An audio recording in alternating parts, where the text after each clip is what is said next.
ಇವರೆಂಥ ಗಂಡು ಮಕ್ಕಳು ಅಂತ ಅನ್ಸ್ಬಿಡುತ್ತೆ ಈ ಸ್ಟೋರಿನ ನೀವು ಕೇಳಿದ್ರೆ. ಹೆತ್ತ ತಾಯಿಯ ಅಂತ್ಯಕ್ರಿಯೆಗೆ ಅಡ್ಡಿಪಡಿಸಿದ್ದಾರೆ ಈ ಗಂಡ್ಮಕ್ಳು. ತಂದೆ ಗೌರಿ ಪಕ್ಕದಲ್ಲೇ ಹೆತ್ತ ತಾಯಿಯ ಶವ ಹೂಳೋದಕ್ಕೆ ಅಡ್ಡಿಪಡಿಸಲಾಗಿದೆ. ಗೌರಿಬಿದನೂರು ತಾಲೂಕಿನ ದೊಡ್ಡ ಕುರಗೋಡು ಗ್ರಾಮದಲ್ಲಿ ಈ ಘಟನೆ ನಡೆದಿರೋದು. ಹೆಣ್ಣು ಮಕ್ಕಳು ಗಂಡು ಮಕ್ಕಳ ನಡುವೆ ಆಸ್ತಿ ಹಾಗೂ ಹಣಕಾಸಿನ ವಿವಾದ. ತಾಯಿ ಹೆಸರಲ್ಲಿದ್ದ 2 ಎಕರೆಗೆ 1 ಕೋಟಿ ಪರಿಹಾರವನ್ನ ಕೊಟ್ಟಿರುತ್ತೆ ಕೆಐಎಡಿಬಿ. ಇನ್ನ ಹೆಣ್ಣು ಮಕ್ಕಳಿಗೆ ಪಾಲು ಕೊಡದೆ ಬಳಕೆಯನ್ನ ಮಾಡ್ಕೊಂಡಿರ್ತಾರೆ ಅಣ್ಣಂದಿರು. ಹೀಗಾಗಿ ಕೋರ್ಟ್ ಮೆಟ್ಟಿಲೇರಿ 40 ಲಕ್ಷ ತಡೆ ಹಿಡಿಸಿರ್ತಾರೆ ಹೆಣ್ಮಕ್ಳು. ಈಗ ಆ ಹಣ ಕೊಡದ ಹೊರತು ಶವ ಸಂಸ್ಕಾರಕ್ಕೆ ಬಿಡಲ್ಲ ಅಂತ ಗಂಡು ಮಕ್ಕಳು ಪಟ್ಟು ಹಿಡಿದಿದ್ದಾರೆ. ಕೊನೆಗೆ ಗೌರಿಬಿದನೂರು ತಹಶೀಲ್ದಾರ್ ಮಹೇಶ್ ಅವರು ಸಂಧಾನ ಮಾಡಿ ಅಂತ್ಯಕ್ರಿಯೆಯನ್ನ ನೆರವೇರಿಸಲಾಗಿದೆ. ಗಂಡನ ಸಮಾಧಿ ಪಕ್ಕದಲ್ಲೇ ತಾಯಿ ಅನಂತಮ್ಮ ಅವರ ಅಂತ್ಯಕ್ರಿಯೆಯನ್ನ ನೆರವೇರಿಸಲಾಗಿದೆ.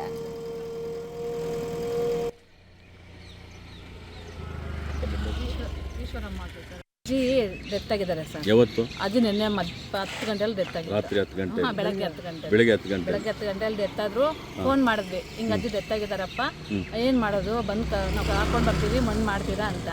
ಅದಕ್ಕೂ ನಮಗೂ ಸಂಬಂಧ ಇಲ್ಲ, ನೀವೇನಾದರೂ ಮಾಡ್ಕೊಳ್ರಿ, ಅವತ್ತು ಕರ್ಕೊಂಡೋಗಿದ್ದೀರಾ, ಮಣ್ಣಾದರೂ ಮಾಡ್ಕೊಳ್ರಿ, ಬಿಟ್ಟಾದರೂ ಬಿಟ್ಟಾಕೊಳ್ರಿ, ನಮಗೆ ಸಂಬಂಧ ಇಲ್ಲ ಅಂತ ಯಾರು ಹೇಳಿದ್ದು? ಅವ್ರ ಮೊಮ್ಮಕ್ಕಳು ನಟರಾಜು, ನಾರಾಯಣಪ್ಪ, ವೆಂಕಟೇಶು ಅವ್ರು ಹೇಳಿದ್ರು.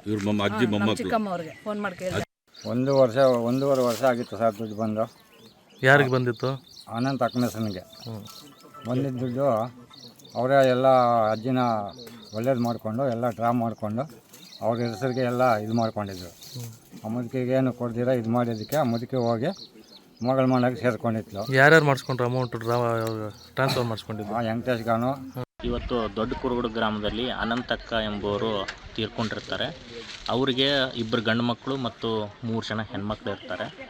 ಅವರು ತೀರ್ಕೊಂಡಾದಮೇಲೆ ಏನಾಗುತ್ತೆ, ನಿನ್ನೆ ರಾತ್ರಿನೇ ತೀರ್ಕೋತಾರೆ. ಆದರೆ ಅವ್ರ ಗಂಡು ಮಕ್ಕಳು ಅವ್ರಿಗೆ ಇಲ್ಲಿ ಕೂಳಕ್ಕೆ ಅವಕಾಶನೇ ಮಾಡಿಕೊಡಲ್ಲ. ಹೆಣ್ಮಕ್ಳದ್ದು ಏನಿರುತ್ತೆ, ನಮ್ಮ ತಂದೆ ಏನು ತೀರ್ಕೊಂಡಿದ್ದಾನೆ ಅವರ ಸಮಾಧಿ ಪಕ್ಕದಲ್ಲೇ ನಮ್ಮ ತಾಯಿನೂ ಕೂಡ ಇದನ್ನು ಮಾಡಬೇಕಂತ ಹೇಳ್ತಾರೆ. ಆದರೆ ಇವರು ಏನು ತೀರ್ಕೊಂಡಿದ್ದಾರೆ ಅವ್ರ ಹೆಸರಲ್ಲೇ ಜಮೀನು ಇದ್ದೋದು KIDBಗೆ ಅಕ್ವೈರ್ ಆಗಿ 1 ಕೋಟಿ ರೂಪಾಯಿ ತನಕ ಬಂದಿರುತ್ತೆ.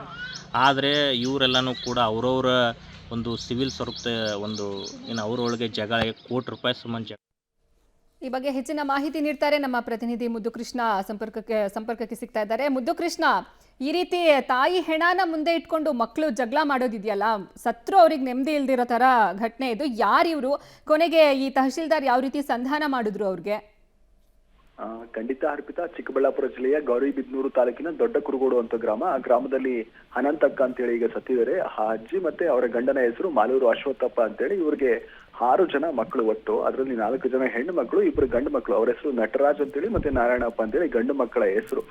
ಎಲ್ಲ ತಂದೆ ತಾಯಿ ಆಸೆ ಪಡ್ತಾರೆ, ಒಂದು ನಂಬಿಕೆ ಇರುತ್ತೆ, ಗಂಡು ಮಕ್ಕಳಿದ್ರೆ ನಮ್ಮನ್ನ ಸತ್ತಾಗ ಅಟ್ಲೀಸ್ಟ್ ಅಂತ್ಯಕ್ರಿಯೆ ಮಾಡ್ತಾರೆ, ಅಂತಿಮ ವಿಧಿವಿಧಾನಗಳನ್ನ ಮಾಡ್ತಾರೆ ಅನ್ನುವಂತ ಒಂದು ನಂಬಿಕೆ. ಆದ್ರೆ ಈ ಮಕ್ಕಳು ಅದಕ್ಕೆ ತದ್ವಿರುದ್ಧ ಅಂತ ಹೇಳ್ಬೋದು. ಕಾರಣ ಯಾಕೆಂತಂದ್ರೆ ತಂದೆ ಸತ್ತು 18 ವರ್ಷ ಆಗಿದೆ. ಈ ತಾಯಿ ನಿನ್ನೆ ಅಷ್ಟೇ ಸತ್ತಿದ್ದಂಥದ್ದು. ಈಗ ತಾಯಿಯ ಅಂತ್ಯಕ್ರಿಯೆ ಮಾಡೋದಕ್ಕೆ ಅಂತೇಳಿ ಹೆಣ್ಣು ಮಕ್ಕಳೆಲ್ಲರೂ ಕೂಡ ಆ ತಾಯಿಯ ಶವನ್ನ ತನ್ನ ತಂದೆ ಯಾರಿರ್ತಾರೆ ಆ ತಂದೆಯ ಆ ಶವದ ಪಕ್ಕದಲ್ಲಿ ಹೂಡ್ಬೇಕು ಅನ್ನೋದು ಅಜ್ಜಿ ಆಸೆ ಕೂಡ. ಹಾಗಾಗಿ ಅವರು ಹೆಣ್ಣು ಮಕ್ಕಳ ಮನೆಯಲ್ಲೇ ವಾಸವಾಗಿರೋದು. ಅಲ್ಲಿ ಅನಾರೋಗ್ಯದ ಹಿನ್ನೆಲೆಯಲ್ಲಿ ಸಾವನ್ನಪ್ಪಿರ್ತಾರೆ. ಹಾಗಾಗಿ ತಂದಂತ ಸಂದರ್ಭದಲ್ಲಿ ಗಂಡು ಮಕ್ಕಳು ತಂದೆಯ ಪಕ್ಕದಲ್ಲಿ ಸಮಾಧಿ ಮಾಡ್ಲಿಕ್ಕೆ ಒಪ್ಪೋದಿಲ್ಲ. ಕಾರಣ ಯಾಕೆ ಅಂತಂದ್ರೆ ಈ ಅಜ್ಜಿದು 2 ಎಕರೆ ಆಸ್ತಿ ಇರುತ್ತೆ. ಆ ಆಸ್ತಿ KIDB ವಶಪಡಿಸಿಕೊಂಡಿದ್ದಂತ ಸಂದರ್ಭದಲ್ಲಿ ಬರೋಬ್ಬರಿ 93,70,000 ರೂಪಾಯಿ ಹಣ ಬಂದಿರುತ್ತೆ. ಆ ಹಣದಲ್ಲಿ 2 ಮಕ್ಕಳು ಗಂಡು ಮಕ್ಕಳು ಇರುತ್ತೆ, ಅವರೇ ತಗೊಂಡಿರ್ತಾರೆ. ಹಾಗಾಗಿ ಹೆಣ್ಣು ಮಕ್ಕಳಿಗೆ ಸಹಜವಾಗಿ ಕೋಪ, ನಮಗೂ ಪಾಲ್ ಬರ್ಬೇಕು ಅನ್ನೋಂತ ವಿಚಾರದಲ್ಲಿ ಕೋರ್ಟ್ಗೆ ಹೋಗಿರ್ತದೆ. ಹಾಗಾಗಿ ಕೋರ್ಟ್ ಅಲ್ಲಿ 39 ಲಕ್ಷ ರೂಪಾಯಿಯನ್ನ ಹೆಣ್ಣು ಮಕ್ಕಳ ಪಾಲಿಗೆ ಕೊಡಬೇಕು ಅಂತ ಹೇಳಿ ಅದನ್ನ ಆದೇಶ ಮಾಡುತ್ತೆ. ಹಾಗಾಗಿ ಈ ಹಣ ಏನಿದೆ ಅದು ಬ್ಯಾಂಕ್ ನಲ್ಲಿ ಫ್ರೀಸ್ ಆಗಿರುತ್ತೆ, ಯಾರಿಗೂ ಕೂಡ ಸಿಕ್ಕಿರ್ಲಿಲ್ಲ. ಹಾಗಾಗಿ ಈ ಕೋಪ ಇರುತ್ತೆ ಹೆಣ್ಣು ಮಕ್ಕಳು ವರ್ಸಸ್ ಗಂಡು ಮಕ್ಕಳ ಮಧ್ಯೆ.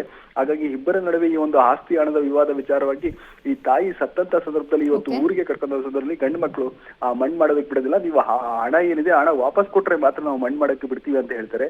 ಈ ವಿಚಾರ ತಹಶೀಲ್ದಾರ್ ಗೊತ್ತಾಗುತ್ತೆ. ಹಾಗಾಗಿ ತಹಶೀಲ್ದಾರ್ ನೇರವಾಗಿ JCB ಸಮೇತ ಹಳ್ಳಿಗೆ ಹೋಗಿ ಅಲ್ಲಿ ಗುಂಡಿಯನ್ನ ತೋಡಿ ಅಂತ್ಯಕ್ರಿಯೆಗೆ ಅನುಮತಿಯನ್ನು ಕೊಡ್ತಾರೆ. ಆದ್ರೆ ವಿಪರ್ಯಾಸ ಅಂತಂದ್ರೆ ತಾಯಿ ಸತ್ತಿದ್ದಾರೆ, ಅಲ್ಲಿ ಹೆಣ ಇದೆ, ಆದ್ರೂ ಕೂಡ ಗಂಡು ಮಕ್ಕಳು ಬಂದು ತಾಯಿಯ ಮುಖವನ್ನ ನೋಡೋದಿಲ್ಲ, ಅಂತ್ಯಕ್ರಿಯೆಯನ್ನ ನಡೆಸೋದಿಲ್ಲ. ನಿಜಕ್ಕೂ ಕೂಡ ಒಂದು ರೀತಿ ವಿಪರ್ಯಾಸ ಅಂದ್ರೆ ಎತ್ತ ತಾಯಿ ಎಷ್ಟು ಕಷ್ಟಪಟ್ಟು ಹೆತ್ತಿರ್ತಾರೆ, ಆದ್ರೆ ಗಂಡು ಮಕ್ಕಳು ಈ ರೀತಿ ಮಾಡೋದು ನಿಜಕ್ಕೂ ಕೂಡ ಇವರು ಮಕ್ಕಳ ಅನ್ನುವಂತ ರೀತಿಯ ಪ್ರಶ್ನೆ ಕಾಡುತ್ತೆ. ಅರ್ಪಿತಾ, ಧನ್ಯವಾದ ಮುದ್ದುಕೃಷ್ಣ ನಿಮ್ಮೆಲ್ಲ ಮಾಹಿತಿಗಾಗಿ.